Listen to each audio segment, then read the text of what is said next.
আজহারীর বিস্ফোরক স্ট্যাটাস। যা বললেন তাতে কাঁপছে দেশ, দেশ জুড়ে আগুন, রাজপথে ধ্বংসযজ্ঞ।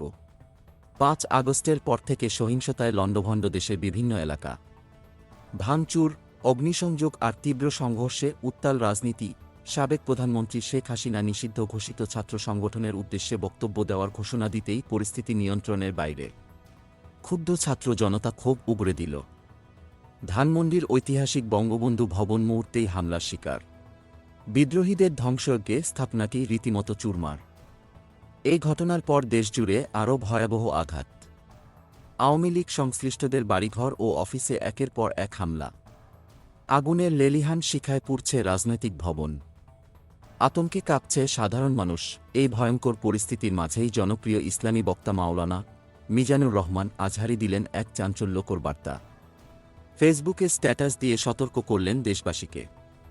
তার ভাষায়, মোমোক্রেসি দেশকে ধ্বংসের দিকে নিয়ে যেতে পারে। এখানেই থামতে হবে। কিন্তু এখানেই শেষ নয়। আজহারী আরও বড় ঘোষণা দিলেন। তার বক্তব্য, লেটস রিবিল্ড আওয়ার নেশন, নতুন বাংলাদেশের আহ্বান জানিয়ে দিয়েছেন তিনি। তার স্ট্যাটাসে যোগ করেছেন প্রতীকী হ্যান্ডশেক ইমোজি, যা আরও গভীর বার্তার ইঙ্গিত দেয়। স্ট্যাটাসের কমেন্ট সেকশনে আরও বিস্ফোরক মন্তব্য।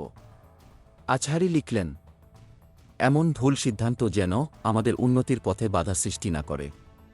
কোথায় থামতে হবে তা বুঝতে হবে। দেশকে এগিয়ে নিতে চাইলে শান্ত থাকাই একমাত্র পথ। আজহারীর এই স্ট্যাটাস মুহূর্তেই ভাইরাল। দেশজুড়ে চরম আলোচনা আর তর্কবিতর্ক। প্রশ্ন একটাই, এই বার্তার পর কি পরিস্থিতি শান্ত হবে, নাকি সামনে অপেক্ষা করছে আরও বড় বিস্ফোরণ?